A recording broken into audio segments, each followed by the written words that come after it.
هر ورځ پکې یو شمېر کسان مسلمانېږي. دلته خلک راځي په ډیلی بیسیس باندې خلک مسلمانېږي. دلته ساعت وړاندې هم یو کس مسلمان شو. د اسلام د منلو دغه لړۍ دلته هر ورځ روانه وي. دلته کسان چې مسلمان کېږي هغوی لپاره انټروډکشن ټو اسلام کورس هم وي. دوی نه غواړي د چا د شخصي ژوند په اړه خبرې وکړي. نن دلته هم د جمعې ورځ ده. ولاړ خلک د ځای د پیدا کولو په تمه دي. دا خو ماشاءالله مسلمانانو ښه کمیونټي ده. لندن سټ موږ ته چا راخولو چې غټ جومات دی هلته. په یو وخت باندې د جومات کې تقریبا 6,000 کسان راځي. لمونځ مو کو په ډېر غټ تعداد سره ډېر ګڼه وه.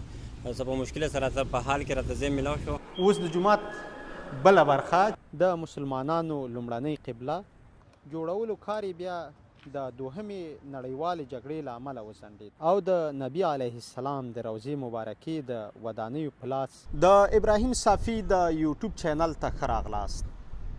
نن داسې یو ځای درښایم چې هر ورځ پکې یو شمېر کسان مسلمانېږي.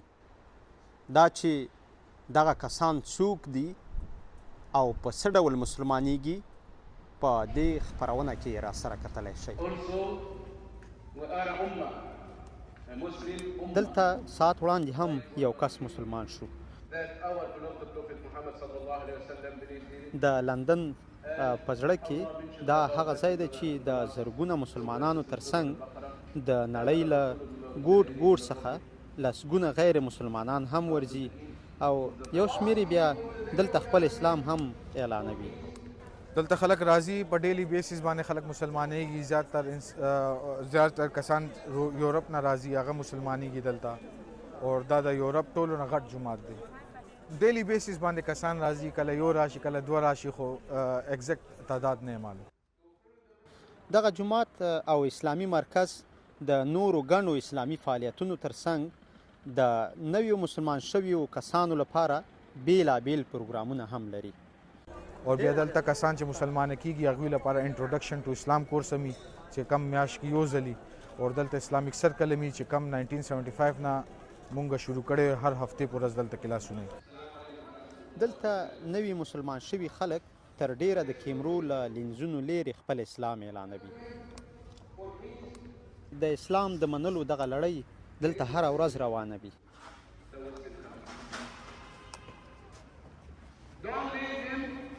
د جومات مسؤلین هم د دوی په اړه ډېر څه نه وایي. ښایي دا یې د دې له امله وي چې دوی نه غواړي د چا د شخصي ژوند په اړه خبرې وکړي. Their ages, we can teach them everything about the religion. You are taking the wrong step if you are thinking like this. If you are thinking with this way, right? Why Prophet Muhammad sallallahu alaihi wasallam informed us in the hadith, teach your children how to pray from the 7 years old. په نړۍ کې د مسلمانانو د نورو جماعتونو په څیر دلته هم د جمعې ورځې، د روژې میاشت او اخترونه هغه ورځې دي چې د نورو هغو پرتله یې ګڼه ګوڼه ډېره زیاته وي. نن دلته هم د جمعې ورځ ده. ولاړ خلک د ځای د پیدا کولو په تمه دي. To the people.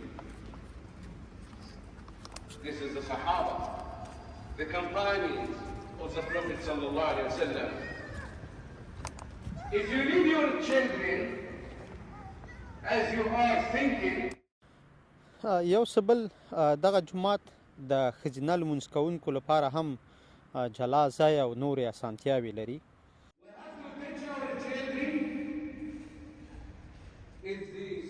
او بل تر ټولو په زړه پورې دا چې د خلکو زیات شمېر ته په کتو پرله پسې د اختر 6 جمع دلته ادا کېږي.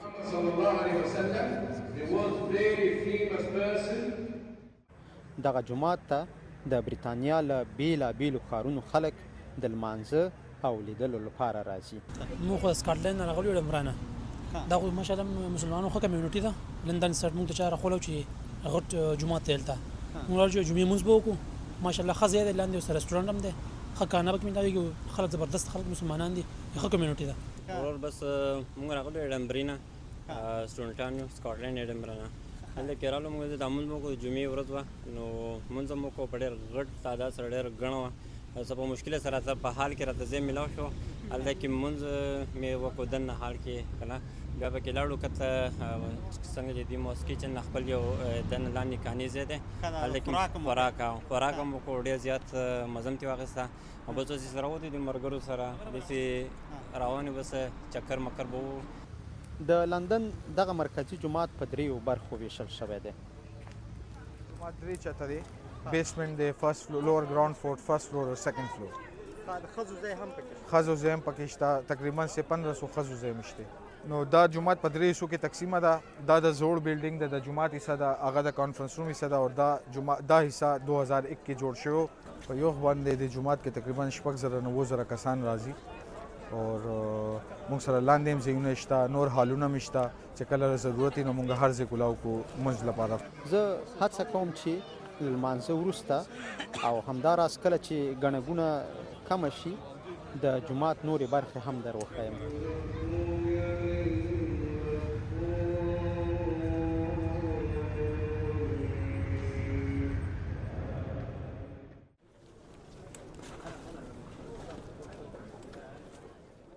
د جمعې لمونځ خلاص شو او خلک خپلو کورونو ته ستنېږي.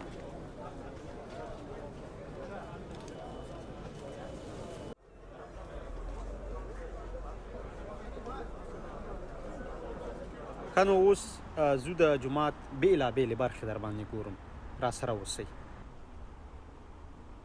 زه د جومات دننه برخې ته جومات له دننه تاسو ته ښکاره کوو چې په جومات کې څومره کار شوی دی. په دې برخه کې د جومات یوه ډېره ښایسته کتابخانه یا کتابتون دی. دلته هر ډول کتابونه، عطرونه، مسواکونه، هر څه ترلاسه کیږي.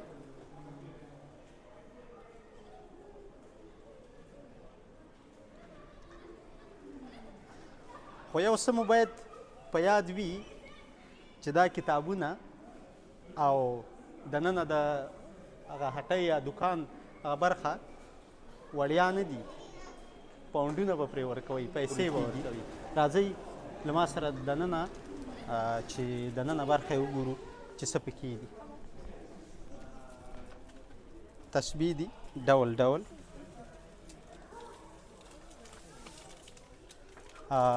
دسمالونه،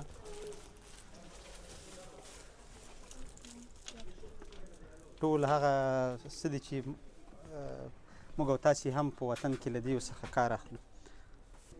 عربي کالي دي، تر ډېره یې عربان اغوندي، خو یوازې دغه کالي اوس عربان نه، افغانان هم کاروي.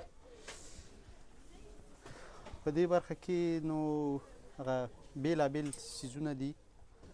دا کتابونه ټول چې دي زیاتره برخه یې دا په انګریزي باندې لیکل شوي دي، یعنې په انګلیسي باندې دي. دا نو نږدې د جومات هغه دننه برخه یې ده چې تاسو یې ووینئ څومره په یو ښایسته ډیزاین باندې جوړ شوی دی.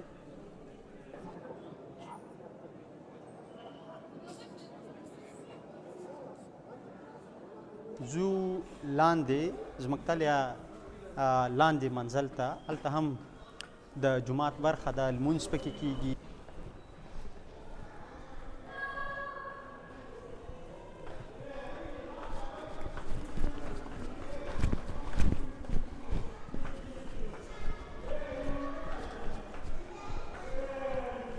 دا دې خواته نو رستورانت دی، هغه د خوړو لپاره هم یو مناسب ځای لري، یعنې کورنۍ هم کولی شي دلته راشي او یو څه وخوري. دا هم د جومات بله برخه ده، یعنې که د جمعې په ورځ او په د اختر د لمونځونو پر مهال د روژې په مبارکه میاشت کې خلک راځي په همدې ځای کې. دا ځایونه ټول ډک وي، دغه تاسې ته ښکاري دا ټول یعنې دلته ځای نه پیدا کیږي. اوس د جومات بله برخه چې یعنې وروستۍ برخه یې ده هغه درته معرفي کوو. په دویم پوړ کې د مطالعې لپاره ډېر یو ستر حال یا یو ستر ځای ورته جوړ شوی دی. خو په دغه کتاب مطالعه ځای کې یا د کتاب د کتنې په ځای کې ټول کتابونه په بېلابېلو ژبو باندې دي چې ډېره برخه یې عربي او انګلیسي دي.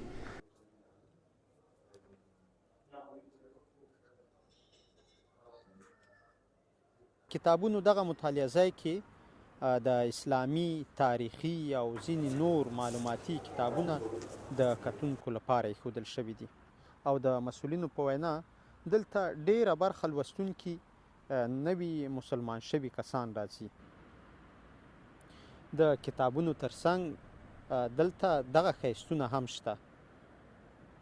د مسلمانانو لومړنۍ قبله او د نبی علیه السلام د روضې مبارکې د ودانیو په لاس جوړ شوي شکلونه. جومات د لندن په شمال کې له ریجنټ پارک سره څیرمه دی. ډیر کسان چې کله ریجنټس پارک ته ورځي نو ترڅنګ یې د جومات لیدلو ته هم سر ورښکاره کوي. اوس هم د جومات تاریخي مخینې ته راځو.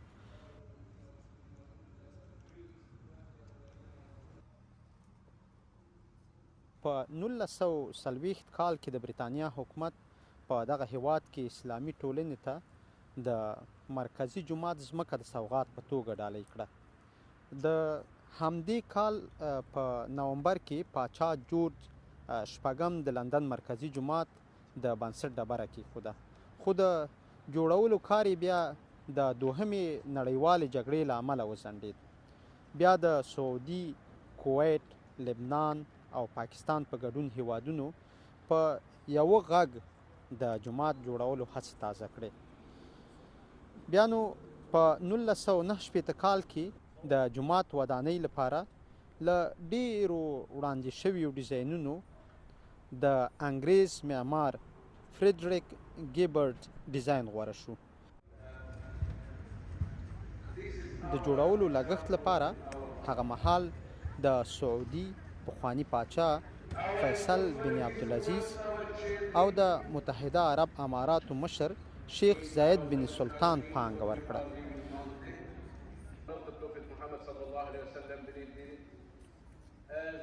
خو د جوړولو چارې یې بیا په 1940 کال کې پیل او په 1970 کال کې د 6.5 میلیونه پاونډو په لګښت پای ته ورسېد.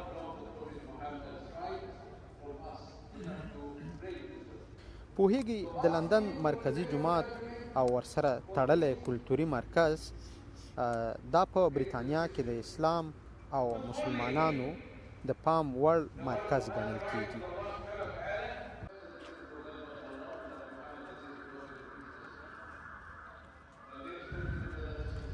درنو لیدونکو، دا وه زما د نن ورځې خپرونه.